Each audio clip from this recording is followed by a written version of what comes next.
Hello and welcome to the France 24 interview. Once again, Washington is sponsoring yet another round of peace talks between the Israelis and Palestinians.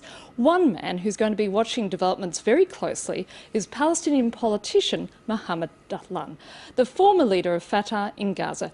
In the wake of the violent Hamas takeover in 2007, he was forced to leave the coastal territory. He's been in exile ever since, but is still an influential figure in Palestinian politics. In the past, he's been closely involved with attempts to negotiate peace with the Israelis. But with Hamas running Gaza and Fatah confined to the West Bank, the eternal question is whether peace with Israel will ever be possible. Mohammed Dahlan, thank you so much for joining us. First of all, let me start by asking you, what do you think about this Hamas attack on Jewish settlers last night? Does it worry you that Hamas is still able to carry out such attacks in the West Bank, given it's under control of Fatah?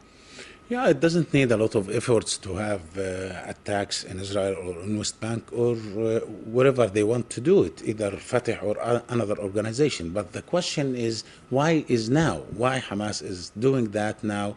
I think the answer is to facilitate the concept of Netanyahu to attack Abu Mazen politically in Washington, because he's going to allow the settlers to rebuild their activities, and to build the new settlements.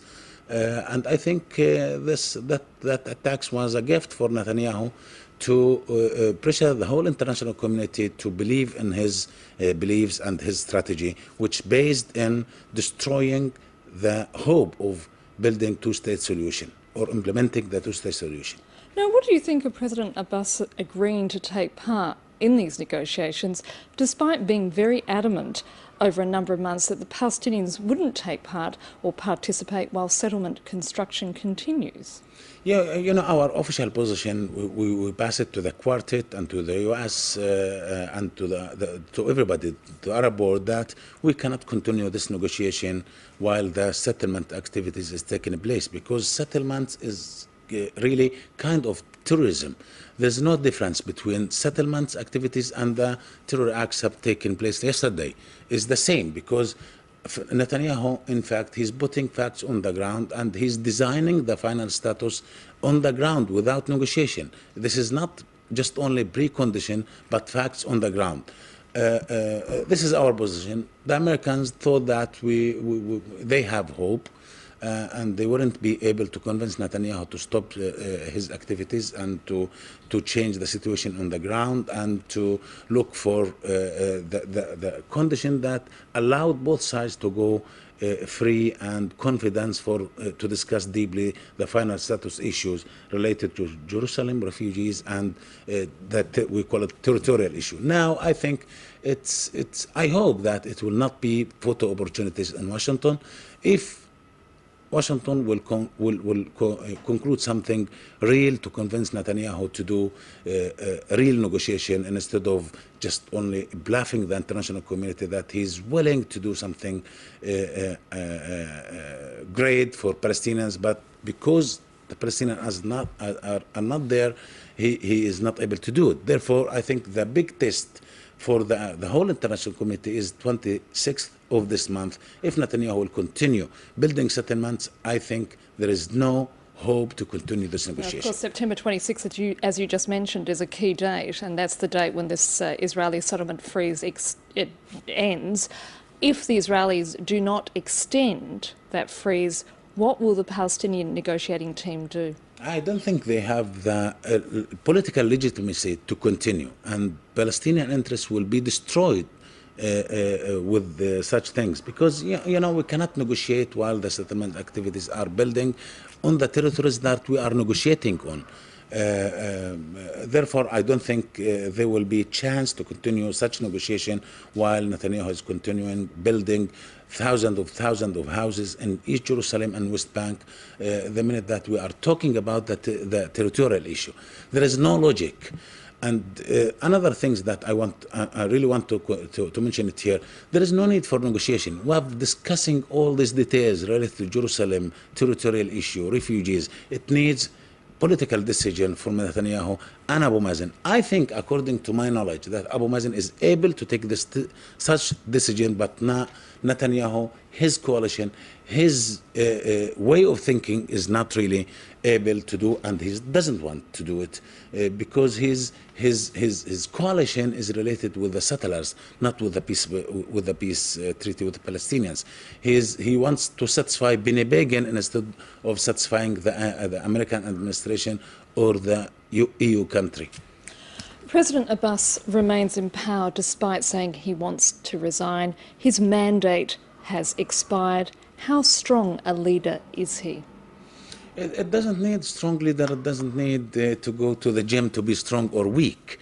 The one who could strengthening Abu Mazen is financial status, fair deal with the Israelis. If there is no fair deal, there is no Palestinian leadership weak or strong. I think Israel have destroyed Abu Ammar at that time by not giving him something tangible to achieve it to our people, and they siege him, and almost they killed him by sieging him long time.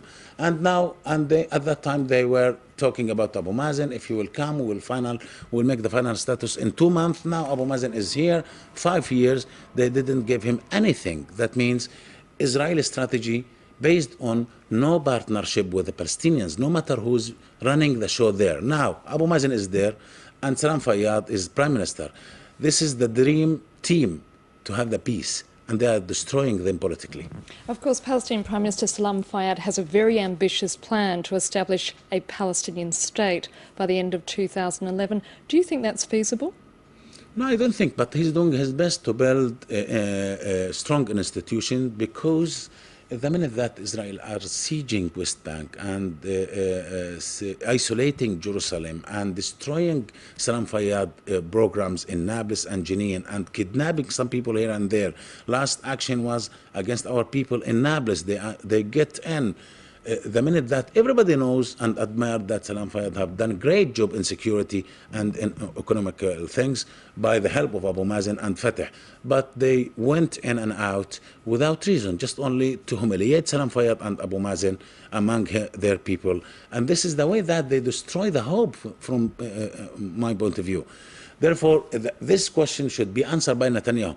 Is he going to have peace or to continue settlements and occupation and peace? It's not working. It's not fixed together.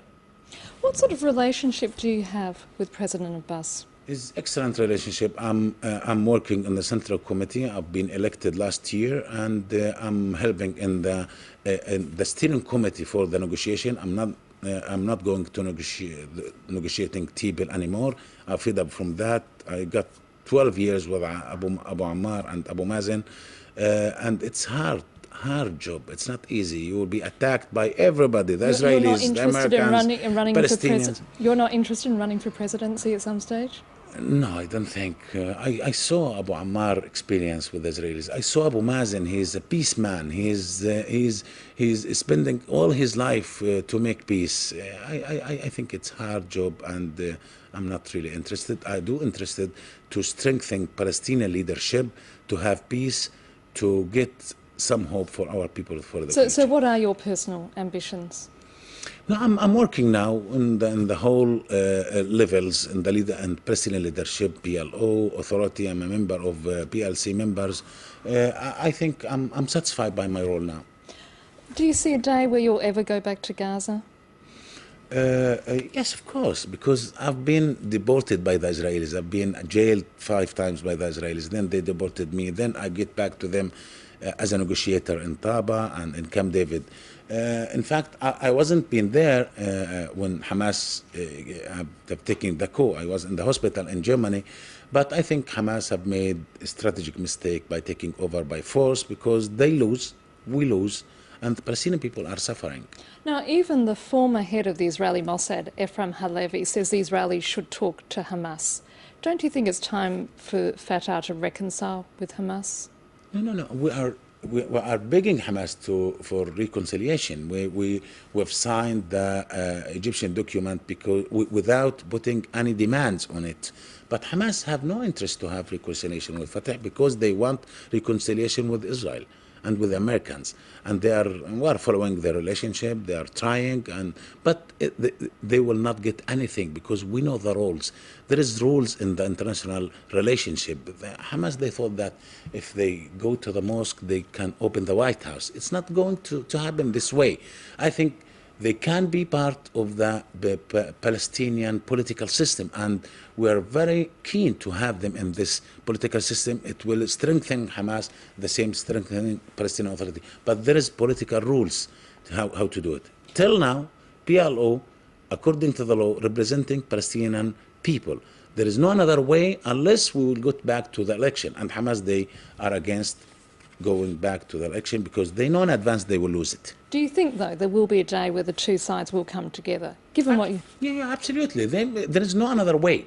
The question is when it will happen, because now both sides are losing, Fatah and Hamas, the authority, and Israel, by the way. Even they can gain some advantage for this, misunderstanding between Hamas and Fatah. But strategically speaking, the only way within the Palestinian Authority and Palestinian people is the reconciliation and to unite the Palestinian system and to agree about a political strategy, not just only security system here and there, security arrangement. No. Hamas have to admire that we have political platform. Without that, we cannot reconcile. They cannot gain anything, and they will not gain anything. The same we are. Therefore, we are calling for reconciliation, going back to the public for a new election, and we are really very keen to have them in unity government, but after the election. Mohammed Dahlan, thank you so much for that. That's it for this edition of the France 24 interview. Stay tuned for news headlines coming up shortly. Goodbye.